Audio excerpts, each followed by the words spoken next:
আগামী 1 মাসের জন্য সরকারি চাকরিতে কোটা নয়, মেধার ভিত্তিতেই নিয়োগ হবে। কারণ সরকারি চাকরিতে নিয়োগে কোটা পুনর্বহাল করে হাইকোর্টের দেয়া রায়ের পক্ষ বিপক্ষকে 4 সপ্তাহের জন্য স্থিতাবস্থা বজায় রাখার আদেশ দিয়েছেন আপিল বিভাগ।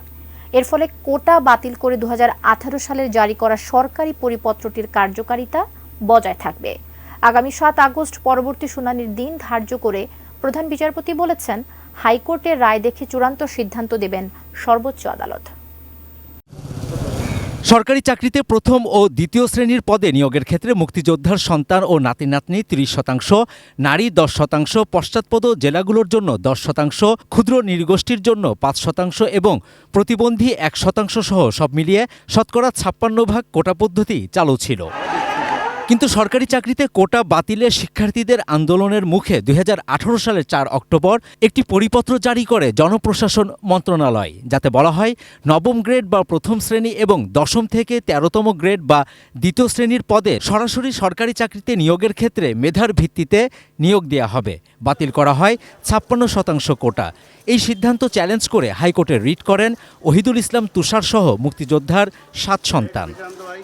গত 5 জুন বিচারপতি KM কামরুল কাদের ও বিচারপতি খিজির হায়াতের হাইকোর্ট বেঞ্চ ওই পরিপত্র অবৈধ ঘোষণা করে রায় দেন। এর ফলে 30% মুক্তিযোদ্ধা কোটা পুনর্বহাল হয়। হাইকোর্টের এই রায় স্থগিত চেয়ে রাষ্ট্রপক্ষের করা আবেদন গত 4 জুলাই আপিল বিভাগের পূর্ণাঙ্গ বেঞ্চে শুনানির জন্য ওঠে। সেদিন আপিল বিভাগ কোনো আদেশ না দিয়ে হাইকোর্টের রায় প্রকাশের পর রাষ্ট্রপক্ষকে নিয়মিত আপিলের অনুমতি চেয়ে আবেদন করতে বলেন। এ অবস্থায় কোটা পুনর্বহাল সংক্রান্ত হাইকোর্টের রায় স্থগিত চেয়ে মঙ্গলবার ঢাকা বিশ্ববিদ্যালয়ের 2 শিক্ষার্থী নতুন করে আবেদন করেন।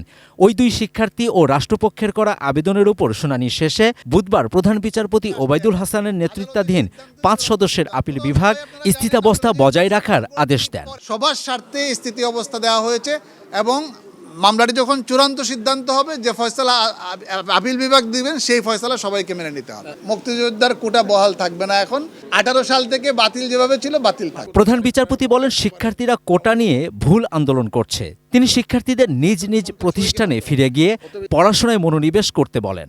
প্রধান বিচারপতি মহোদয় বলছেন যে ওনাদেরকে বলছেন যে আপনারা ক্লাসে ফিরে যান। কোমলমতি ছাত্রদেরকে বলছেন যে আশা প্রকাশ করছেন যে যে আমাদের যে শিক্ষা প্রতিষ্ঠানগুলো আছে তাদের প্রধানরা, বিশ্ববিদ্যালয় যেগুলো আছে তার ভিসি মহোদয়রা, প্রক্টর মহোদয়রা এবং অন্যান্য শিক্ষা প্রতিষ্ঠান আছে তাদের প্রধানগণ, তারা তাদের ছাত্রদেরকে ক্লাসে নিয়ে যাবেন, বোঝাবেন।